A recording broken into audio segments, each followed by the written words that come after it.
Let's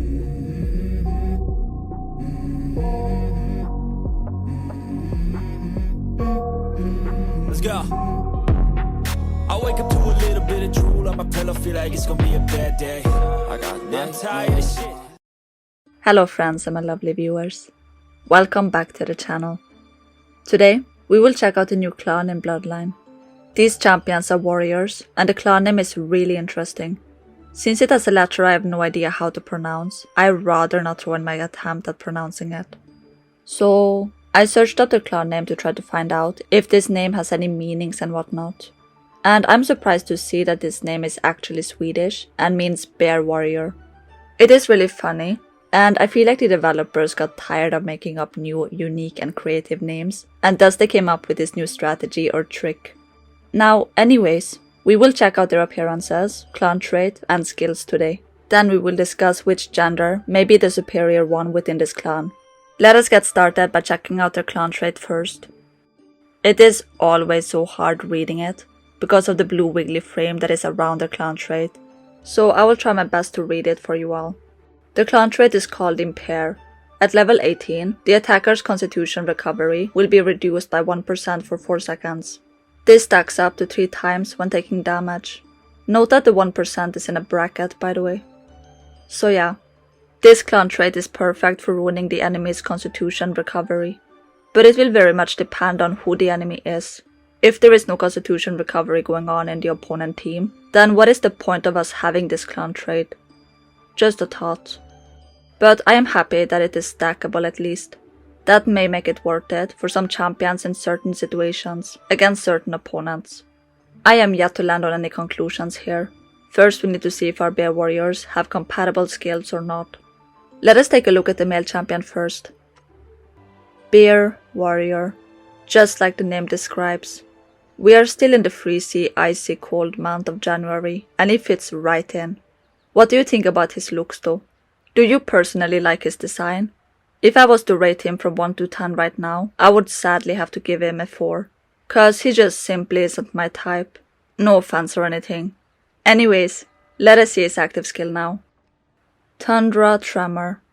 He will charge up and strike forward, which deals damage equal to 520% of his own strength. He also ends up launching the target airborne due to his massive strength. And he is filled with so much cold energy that he will leave a frozen zone behind him for 6 seconds. What this frozen zone does is for the time being a mystery. I am getting the impression though that he is a 1 versus 1 kind of fighter. He hits a target, the target goes flying, and then he leaves behind that mysterious frozen zone. This skill is very straightforward and easy for us to understand. But I'm curious as to what the frozen zone does. Let us see his passive skill now. This one is called Freezing Aura. Here we get to know what the frozen zones do. A frozen zone will be formed on the battlefield. This inflicts the enemies that are within the zone with 1 layer of shiver per second. At 6 layers, the enemy will be frozen for 3 seconds, and their damage taken will increase by about 40%. But whenever the affected enemy casts an ultimate, all shiver layers will be removed. And leaving the frozen zone for 3 seconds will also remove the shiver effect from the enemy. The passive is a little bit, I don't know, not very precise perhaps. Cause will this frozen zone always and constantly be activated or not? And the shiver doesn't seem to have an effect until the 6th layer. Only then will the enemy be frozen for 3 seconds and have the damage taken increased by 40%. And also this passive has a couple of negative mentions, like if the enemy casts an ultimate, then all of the shiver layers will be removed. And then if the enemy leaves the frozen zone for 3 seconds, then the shiver effect will also be removed from that enemy. I am not one bit impressed by this skill, but it is the passive skill though, so I cannot expect it to be as great as the ultimate skills. But anyways, if we spam the active skill, then this passive effect will fill up faster.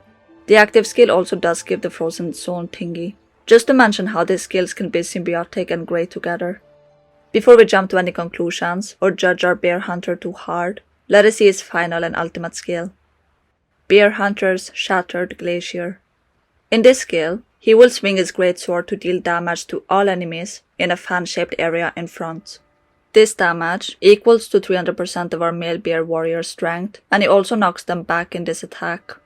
He then will leap forward and deal damage to all enemies within a large area equal to 400% of his own strength. At the same time, he will also enhance the frozen zone for 8 seconds. When enemies in the frozen zone suffer from immobilizing control effects, aka effects that prevent you from being able to move, the duration of the frozen zone is increased by 60%. So the first strike he makes is short range and only hits the enemies in the very front. It deals a decent amount of damage and knocks them back. Then the second strike covers more area and deals damage to all enemies. This attack is a little bit stronger than the previous one, and it also enhances the frozen zone for 8 seconds. And if the enemies within the zone are suffering from not being able to move, then the duration of the frozen zone will increase by 60%. So the zone would then basically last for longer. It sounds pretty good in my opinion. This skill is most straightforward and doesn't seem to have any loopholes that I can see. Now, whether it is strong enough, that is another case. It may not look impressive, 300% damage and 400% damage. But we also have to keep in mind that the passive skill is increasing the enemy's damage taken by 40%. So imagine if we spam use the active skill until we reach the 6 layers mark in the passive skill and then use the ultimate. I believe this strategy and order of attacks would make a significant difference to his damage dealt. What do you think, by the way? If you see another way or any loopholes and troubles, feel free to let me know. It is great if we together can debunk any possible issues in his skills or skill combinations as soon as possible. But well, this all being said, we have a female bear warrior to discuss as well. Let us move on to her and later come back to discuss and compare the champions of this clan. She has a warrior axe instead of swords, and I think it is great that the bears have some differences from each other. Even the small details, like her braids, clothes, and icy shoulder pad or whatever it is, makes her more unique. But I have to rate her a 4 like the other champion when it comes to her appearances. It just isn't my type of champion. I might even consider giving her a 3 due to my own personal preferences and all. But anyways, the looks isn't everything. What matters the most is her uses on the battlefield. Let us see the active skill of hers. Tundra Smite. She will pull a random enemy outside of her own chill range and slash all of the enemies in front. This attack deals damage equal to 480% of her strength and reduces their damage dealt by 25% for 4 seconds. If there is no enemy outside the chill range, then she will slash forward immediately. This is a new term I haven't seen before, so I'm guessing it may be some kind of an effect or something. Chill range. We will see later if it is being mentioned in the other skills of hers. But for now, I think her active skill sounds quite good. She deals damage to enemies in front and debuffs them. The percentage is very impressive and also lasts for 4 seconds. She clearly can make a difference on the battlefield with this skill if it acts the way it is being described. We are having a good start this time. Let's see her passive skill, which is called Chilling Aura. She will constantly emit chill in combat. The enemies that are affected by this chill will have their fortitude reduced by 100%, and the 100% will convert into our female champion's fortitude. If by any chance there are multiple enemies nearby, then the fortitude gains can stack. When an enemy leaves the chill range, this effect will expire immediately. So basically our female bear warrior will take 100% of the enemy's fortitude for herself if the enemy gets imbued by the chill. It works like a steal kinda, and if there are multiple champions nearby, then it can stack. Like, imagine it like she takes fortitude from multiple champions, combines it and adds it all to her own fortitude. This almost sounded broken. But well, the effect expires when the enemy leaves the chill zone.